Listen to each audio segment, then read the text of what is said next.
Media మిత్రులకు అందరికీ నమస్కారం. ఈరోజు ఫోటోగ్రఫీ దినోత్సవం సందర్భంగా మీడియా మిత్రులందరూ కూడా ప్రత్యేకంగా శుభాకాంక్షలు తెలియజేస్తూ ఉన్నాం. రేవంత్ రెడ్డి గారు ఈ నెల 21కి ఉస్మానియా యూనివర్సిటీకి వద్దామని చెప్పి రావడాన్ని మేము ఎవరూ వ్యతిరేకించట్లేదు. కానీ మీ బీఆర్ఎస్ విద్యార్థి విభాగం వ్యతిరేకించకపోవచ్చు, కానీ ఉస్మాన్ యూనివర్సిటీ విద్యార్థులు ఊరుకుంటారా? మర్చిపోతలేరు కదా మీరు ఇచ్చిన హామీలు. మీరు వచ్చిన 100 రోజుల లోపలనే ఉద్యోగాలు భర్తీ చేస్తామని చెప్పారు. 6 నెలల లోపల బిస్వాల్ కమిటీ రిపోర్ట్ ప్రకారం 2 లక్షల ప్రభుత్వ ఉద్యోగాలు ఖాళీలు ఉన్నాయి. మేము అధికారంలోకి వచ్చిన వెంటనే భర్తీ చేస్తామని చెప్పి ఆనాడు మీరు ఇచ్చిన హామీలు, మీరు ఇచ్చిన మాటలను ఉస్మాన్ యూనివర్సిటీ విద్యార్థులు ఎవరు కూడా మర్చిపోవట్లేదు. చిక్కడపల్లి లైబ్రరీ దగ్గరికి వచ్చి రాహుల్ గాంధీ గారిని తీసుకొచ్చి మీరు ఇచ్చిన హామీని ఉస్మాన్ యూనివర్సిటీ విద్యార్థులు, ఏ హాస్టల్ విద్యార్థులు కూడా ఆ విషయాలను మర్చిపోలేదు. రేపు మీ రాక కోసం అందరూ ఎదురు చూస్తూ ఉన్నారు. కాబట్టి మేమేం వ్యతిరేకించట్లేదు. రండి, మీరు ఓయికి రావాలి. ఈ 20 నెలల కాలం లోపల మీరు విద్యార్థులు ఏ హామీలు మీరు అమలు చేసారో విద్యార్థులకు చెప్పాల్సిన బాధ్యత ఇవాళ మీ మీద ఉన్నది. వాటిని అడగడానికి కూడా ఇవాళ విద్యార్థులు అందరూ సిద్ధమైపోయారు. అన్ని హాస్టల్ విద్యార్థులు, ఏ హాస్టల్ కానీ, బి హాస్టల్ కానీ, మానేర్ హాస్టల్ కానీ, మంజీర్ హాస్టల్ కానీ, లేడీస్ హాస్టల్ కానీ, ఇంజనీరింగ్ హాస్టల్ విద్యార్థులు అందరూ కూడా ముఖ్యమంత్రి గారి రాక కోసం ఎదురు చూస్తూ ఉన్నారు.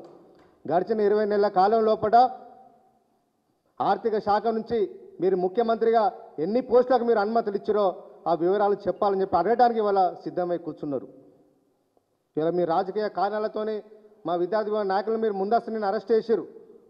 మేమేం బంధు పిలుపనివ్వలే, జస్ట్ ప్రెస్ మీట్ పెడదాం అనే ఉద్దేశంతో మా విద్యార్థి నాయకులు ఇక్కడ మా వేదిక మీద ఉన్న దశరథ్ కానీ, జంగయ్య కానీ, నాగేంద్ర కానీ, అవినేష్ కానీ కొంతమంది విద్యార్థులు అక్కడ ఉస్మానియా విశ్వవిద్యాలయంలో జమై ఆడ ఉన్నందుకే నిన్న మీ పోలీసు వాళ్ళు తీసుకొచ్చి మా విద్యార్థి నాయకులు అరెస్ట్ చేసి సాయంత్రం వరకు తీసుకుపోయి 35 నోటీస్ ఇచ్చారు. ఏం నేరం చేశారని చెప్పి మా వాళ్ళకు నోటీస్ ఇచ్చిన ముఖ్యమంత్రి గారు ఇవాళ హోంశాఖను మీ దగ్గరనే పెట్టుకున్నారు కదా. కనీసం నిలబడే స్వేచ్ఛ కూడా ఉస్మాన్ యూనివర్సిటీ విద్యార్థులకు, ఉస్మానియా విశ్వవిద్యాలయంలో నిలబడే స్వేచ్ఛ కూడా మాకు లేదా అని చెప్పి ఇవాళ ప్రశ్నిస్తూ ఉన్నాం. ఇదేనా మీ కాంగ్రెస్ పాలన? ఇదేనా ఇందిరమ్మ పాలన? మీరే కదా హామీ ఇచ్చింది. 2 లక్షల ప్రభుత్వ ఉద్యోగాలు భర్తీ చేస్తామని చెప్పింది మీరే కదా, మేం కాదు కదా. ఇవాళ అది ప్రశ్నిస్తే తప్పవుతుందా? మా విద్యార్థి నాయకులు నిన్న మీరు అరెస్ట్ చేయొచ్చు.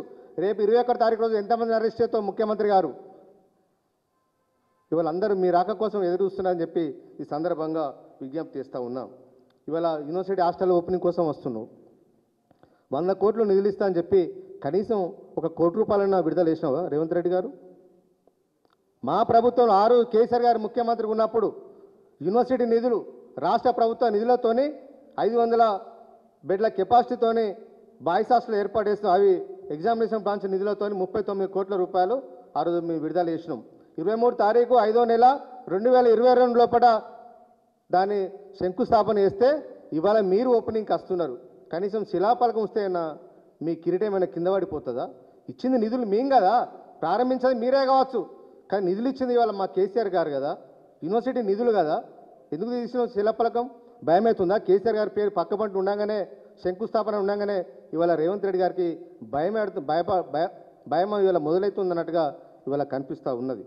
అదేవిధంగా G+3 ఇంజనీరింగ్ హాస్టల్ 19 తారీఖు 8వ నెల 22వ తారీఖు రోజు 39 కోట్లతోని ఇవాళ మేము నిధులు విడుదల చేస్తే ఇవాళ మీరు ఓపెనింగ్ కోసం వస్తున్నారు. వస్తారండి, కానీ మా మంత్రులు సబితాందర్ రెడ్డి గారు, తలసాని శ్రీనివాస్ యాదవ్ గారు వాటిని శంకుస్థాపన చేశారు. కానీ ఆ బోర్డులు ఉంటే మీకు ఏమైనా ఇబ్బంది అయిందా? గతంలో కాంగ్రెస్ ప్రభుత్వం ఉన్నాయని కేసీఆర్ గారు ముఖ్యమంత్రి ఉన్నప్పుడు అన్ని శిలాపలకాలు తీసేసి మొత్తం ఏమైనా కొత్తవి పెట్టుకున్నామా? ఆ కల్చర్, ఆ సంస్కృతి మాకు లేదు. అలాంటి విధానం మీకుంటే కూడా మంచిది కాదని చెప్పి ఈ సందర్భంగా విజ్ఞప్తి చేస్తూ ఉన్నా. కాబట్టి ముఖ్యమంత్రి గారు మీరు ఇచ్చిన హామీలు బిస్వాల్ కమిటీ రిపోర్టు ప్రకారం అది ఎక్కడుందో చెత్త దులిపి ఆ రిపోర్టు ప్రకారం 2 లక్షల ప్రభుత్వ ఉద్యోగాలు మీరు హామీ విషయంలో రేపు నోటిఫికేషన్ ఇచ్చినాకనే ఉస్మానియా విశ్వవిద్యాలయంలో అడుగుపెట్టాలని చెప్పి ఇవాళ ముఖ్యమంత్రి గారిని కోరుతా ఉన్నాం. 18 సంవత్సరాలు దాటిన ప్రతి విద్యార్థిని కూడా స్కూటీ ఇస్తా అని చెప్పారు. పైలట్ ప్రాజెక్ట్ కింద ఉస్మాన్ యూనివర్సిటీ విద్యార్థులకు ఫస్ట్ స్కూటీలు ఇచ్చే కార్యక్రమానికి ఇవాళ జీవో ఇవ్వండి. ఇవాళ జీవో వచ్చి రేపు యూనివర్సిటీలో అడుగుపెట్టాలని చెప్పి కోరుతా ఉన్నాం. మీరు ఇచ్చిన జాబ్ క్యాలెండర్ అమలు చేస్తామని చెప్పి మీరు జాబ్ క్యాలెండర్ అమలు 1 ఇయర్ అయిపోయింది మీరు ఇచ్చిన నోటిఫికేషన్. జాబ్ క్యాలెండర్లో కనీసం ఇప్పటికే 3 నోటిఫికేషన్లు వెళ్ళిపోయినాయి. ఒక్క పోస్టు కూడా ఇంతవరకు మీరిచ్చిన జాబ్ క్యాలెండర్ ఇవాళ మీరు అమలు చేయకపోతే ఎవరు అమలు చేస్తారు రేవంత్ రెడ్డి గారు? మీకు చేత కాకపోతే దిగిపోయండి. కాంగ్రెస్ పార్టీలో ఇంకో ముఖ్యమంత్రి వచ్చి అమలు చేస్తాడేమో.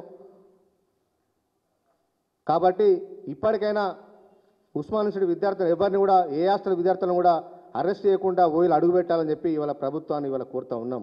నిజంగా మీరు నిజాయితీగా ఉంటే, ధైర్యంగా ఉంటే, ఉద్యోగాలు భర్తీ చేయాలని ఆలోచన మీకుంటే మీరు రేపటికల్లా అన్ని ఉద్యోగాలకు ఖాళీలకు నోటిఫికేషన్లు ఇచ్చి మీరు విశ్వవిద్యాలయంలో అడుగు పెట్టాలని చెప్పి ఇవాళ ప్రభుత్వాన్ని కోరుతూ ఉన్నాం. ఇవాళ ఉస్మాన్ యూనివర్సిటీ విద్యార్థుల బకాయిలు ఉన్నాయి, హాస్టల్ ఫీజు బకాయిలు ఉన్నాయి, అవన్నీ మాఫీ చేయాలని చెప్పి కోరుతూ ఉన్నాం.